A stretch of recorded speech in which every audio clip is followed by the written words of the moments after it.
Hi, welcome to my YouTube channel. මම සතිරා. අද නම් ටිකක් වැස්ස දවසක්. හරිම සීතලයි. අපි පොඩ්ඩක් කතා කරමු අද. බුදුන් එහෙම වැඳලා දවස පටන් ගත්තා. දුවව නර්සරි එකට යවන්න පිටත් කළා. අපේ පුතා නම් ඒ වෙද්දි නැගිටලා හිටියේ. එයාට උදේට කවන්න හැදුවා මාර විදිහට. ඒ වුණාට කිසිම කෑමක් එයා කටටවත් ගත්තේ නැහැ. බැරි ඊට පස්සේ මම කෙසෙල් ගෙඩියක් කවන්න try කරා. ඒත් හරි ගියේ නෑ. කෑවෙම නෑ. පොඩි නිදිමත ගතියක් තිබ්බා. ඒක නිසා මං එයාව ෆීඩ් කරලා දොයි කෙරෙව්වා. මේ මං හදන්නේ ෆෘට් පියුරි එකක්. ඒක අපේ බබා කන්න කැමති. හැබැයි කෙසෙල් මේ දවස්වල එයා කන්නේ නෑ. ඇයි දන්නේ නෑ. එයා ඒක කැමතිම කෑමක්. ඒ වුණාට කන්න අකමැති පොඩ්ඩක්. පේර එහෙම කනවා කාලා හපලා බිම දානවා. ඒක නිසා ගෙදර පේරයි කෙසෙලුයි ගස් ලැබුයි තිබ්බේ. එයා ගස් ලැබු වලට නම් ඇත්තටම කැමති.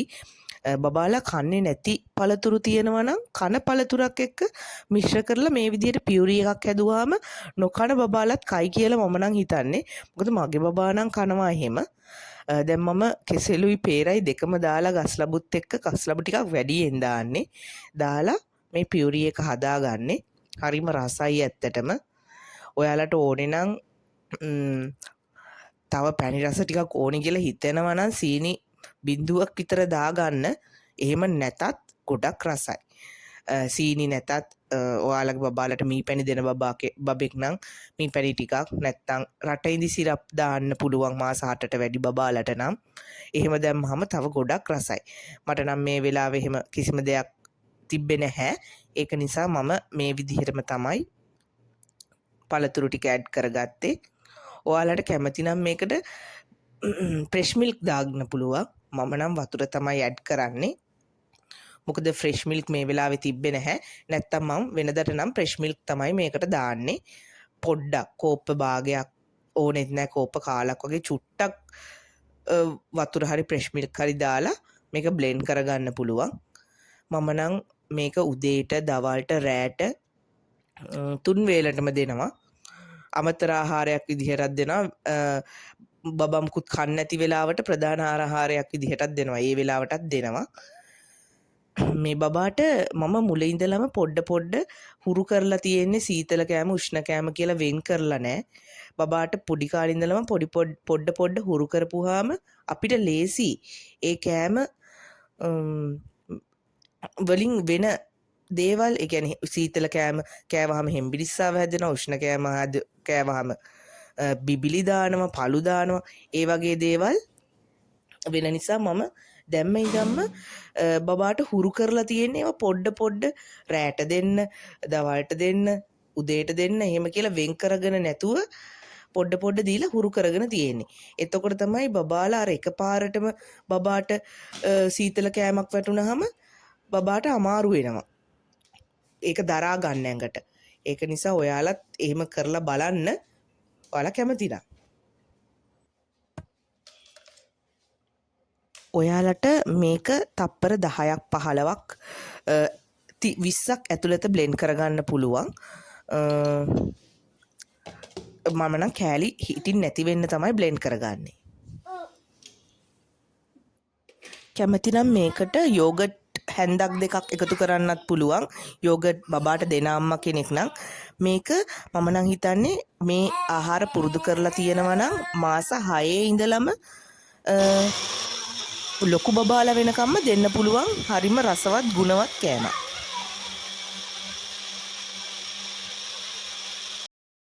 මේක මම වෙනම බොක්ස් එකකට දාලා ස්ටෝ කරගන්නවා. මේක ෆ්‍රිජ් එකේ තියලා දවසක් දෙකක් වුණත් පාවිච්චි කරන්න පුළුවන්. මම නම් මේක තියලා එහෙම ෆ්‍රිජ් එකේ දාලා පාවිච්චි කරලත් තියෙනවා. මේකෙන්ම නෙමේ කවන්නේ. මම පොඩි යෝගට් කප් එකකට හොදගත් එක යෝගට් කප් එකකට නැත්නම් අයිස්ක්‍රීම් කප් එකකට දාලා තමයි බබාට කවන්නේ. මොකද ඒ කප් එක බබා අඳුරනවා. ඒක දැක්කහම බබා කොහොමත් කනවා. රහ බලන්න හරි එයාට කවා ගන්න ඕනේනේ මුලින්ම. එයා ආස විදිහට තමයි එහෙම කප් එකකට දාලා කවා ගන්නෙ මම නම්. අපි අනිත් අය ගැන ගොඩක් හිතනවා නේද? පොඩ්ඩක් කල්පනා කරලා බැලුවද ඔයාට ඔයාවම අමතක වෙලාද කියලා? මටත් පහුගිය මාස කිහිපයකට කලින් මම ගැන හොයලා බලන්න, මම ගැන පොඩ්ඩක් හිතන්න, මටම ආදරය කරන්න ටිකක් අමතක වෙලා තිබ්බේ. ඇත්තටම මමයි බබාලා දෙන්නයි හස්බන්ඩුයි මගේ අම්මයි තාත්තයි මල්ලි එක්ක තමයි කලින් මේ ගෙදර හිටියේ.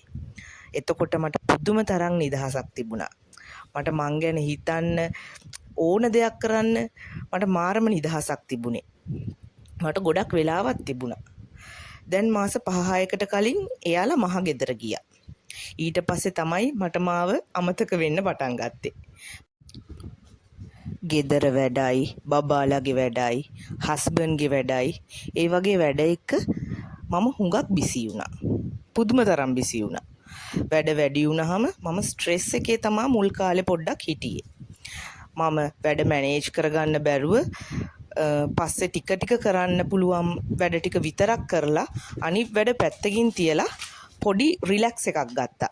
නැත්තම් මුළු දවසම ස්ට්‍රෙස් එකේ ඉඳලා ඊළඟ දවසට ඔළුව කැක්කුම හදාගෙන තමයි මම නැගිටින්නේ. දැන් ටික ටික මම මේ වැඩවලට හුරු වෙලා. ඇත්තටම මම නීට් එකට ඉන්න කැමති කෙනෙක්.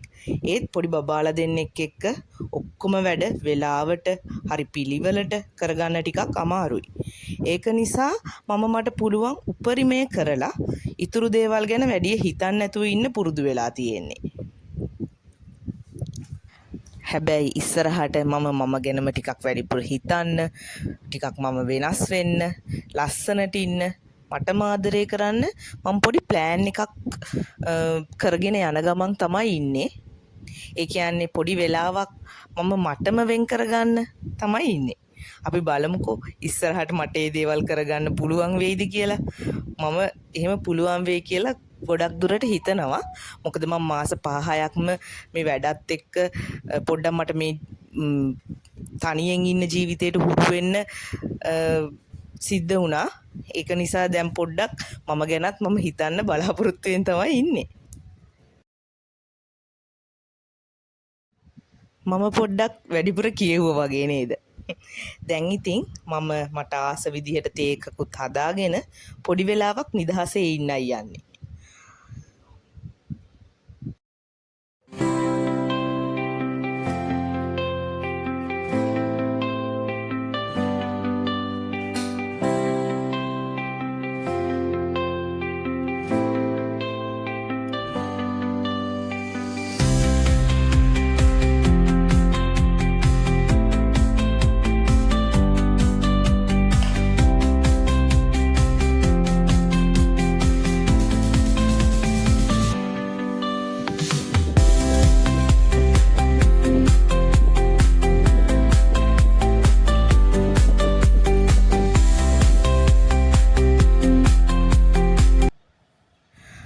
ගේ ටිකක් අස්පස් කරගෙන ඊයේ රෑ අපේ හස්බන්ඩ් චිකන් වගේක් ගෙනාවා. ඒ ටික පොඩ්ඩක් සෝදලා කරලා තියාගන්න තමයි දැන් මේ හදන්නේ. තාම පුතා නම් නිදි. මම චිකන් ටික ගෙනාපු ගමන් හොදනවා. ඒ වුණාට ඊයේ රෑ තමයි හස්බන්ඩ් ගෙනාවේ. ඉතින් බබාලත් එක්කලා රෑ 9ට විතර ඕක කරන්න ගන්න බැරි නිසා මම ඒක ඩී ෆ්‍රීසර් එකේ වෙනම පිඟානක දාලා තියලා තමයි මේ දැන් ගත්තේ එළියට. පැය 2ක් විතර එළියෙන් තියලා මම මේ ටික කහයි ලුණුයි දාලා හොද ගන්න තමයි යන්නේ. එතකොට විස බීජ තියෙන බැක්ටීරියා සුද්ධජීවි මොන හරි ඉන්නවා නම් මේ මැකෙනවා කියලා තමයි තියෙන්නේ. මමත් ඉතින් ඒ විදිහට කරගන්නවා. මාළු මස් එළවලු ඒ වගේ ගෙනාපුවාම මේ විදිහට ඒ ගෙනාපු මස් මාළු ගෙනාපු උර තියෙනවා නම් හොඳට සෝද ගන්නවා. මොකද ඒ වගේ ලේ එහෙම ගෑවිලා තියෙනවානේ. සෝදගෙන තමයි හොඳට සෝදගෙන පොඩ්ඩක් අතින් මිරිකගෙන තමයි මම ඩස්බින් එකට දාන්නේ. මොකද අපි උඩ තට්ටුවක ජීවත් වෙන්නේ. ඒක නිසා එළියෙන් හැමතිස්සෙම කුණු තියන්න බෑ. එළියට ගිහිල්ලා එළියේ කුණු තියලා කුණු ගෙනියන දවසට තියන්න බෑ. ඒක නිසා ඒම හොදලා කරලා ගේ ඇතුළෙම තමයි සතියක් දවස් 4-5ක් තියාගන්න වෙන්නේ. ඒක නිසා මම එහෙම තමයි කරන්නේ. මේ වගේ බොක්සස් මම අරගෙන තියෙන්නේ වීදුරු බොක්සස් නම් නෙමේ. හැබැයි හොඳ කොලිටි එකේ තියෙන බොක්සස් ටිකක් ඒවල තමයි මම මස් මාළු එළවලු වගේ දේවල් අසුරලා තියාගන්නේ.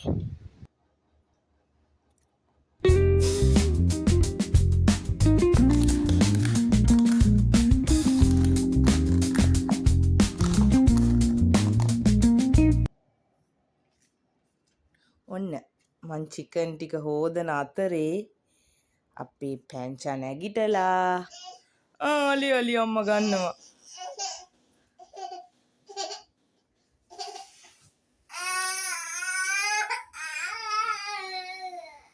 නෙට් එකත් ගලවගෙන පුතේ දෙන්න පුතේ රිමෝට් එක දෙන්න AC එක ඔෆ් කරලා දෙන්නකෝ AC එක ඔෆ් කරන්න. අයියෝ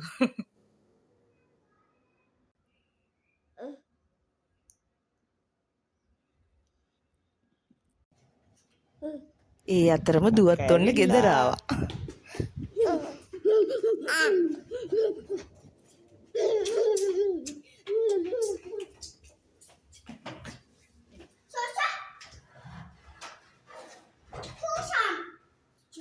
ෂූස් ගලවන්න ඉතින්.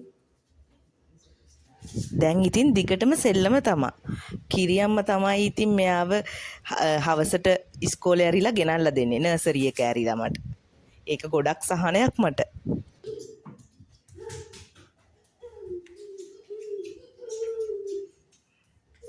කො යුනිෆෝම් එක ගලවමු එන්න.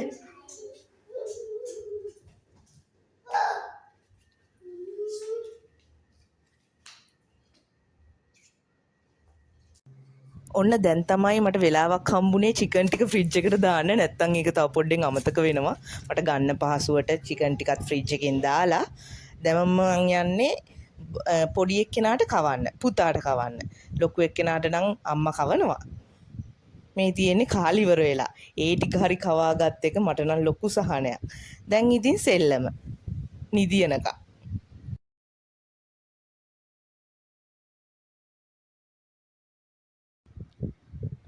අපේ දුව නම් ඇවකාඩෝ කන්න හරිම කැමති. අලිගැට පෙර එයාට එකක් හදලා දීලා මල්ලිට දොඩම් ගෙඩියක් දුන්නා. මල්ලිට බොහොම අමාරුවෙන් කටක් දෙකක් වගේ කවා ගත්තා. එයා දැන් අලිගැට පෙරවලට ටිකක් අකමැති වෙලා. ඒක නිසා එයාට උදේ හදාගත්ත පියුරි එක ඒක මම මේ අයිස්ක්‍රීම් කප් එකකට දාලා මේ කවන ගමන් අයිස්ක්‍රීම් කප් එක දැක්ක ගමන් අපේ පුතා පොඩ්ඩක් කට අරිනවා. ඔන්න බලන්නකෝ. ඒක දිහා බැලුවා. ඔන්න කටට දාගත්තා. දැන් තමයි එයා රස දැනගත්තේ. එයාට රස සෙට් වෙනවා නම් එයා කනවා. අපේ දුව නම් ගස් ලැබු වලට කැමතිම නැහැ.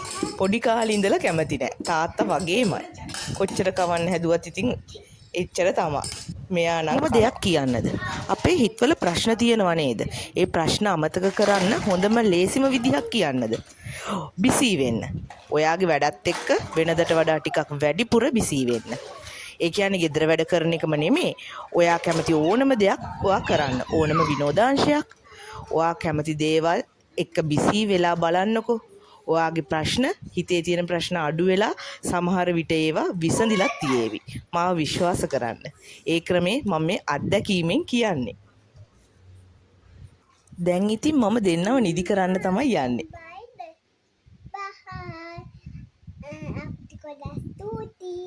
අපිව බැලුවට ගොඩක් ස්තුතියි. ගිහින් එන්නම්. දැන් ඉතින් දෙන්නම හොඳටම දොයි. පැය එකමාරක් දෙකක් මේ නිින්ද තියෙනවා. දැන් ඉතින් මං අනිත් වැඩ ටික කරගන්න ඕනේ. ඉක්මනට. එළියේ හොඳටම වහිනවා. මේ දවස්වල කටිනේනේ. පන්සලේ හරීම ලස්සනට ලයිට් දාලා. ගන්ටාර සද්දෙත් ඇහෙනවා. එහෙනම් ඔයාලට ගොඩක් ස්තුතියි මාව බැලුවට. සුබ දවසක්.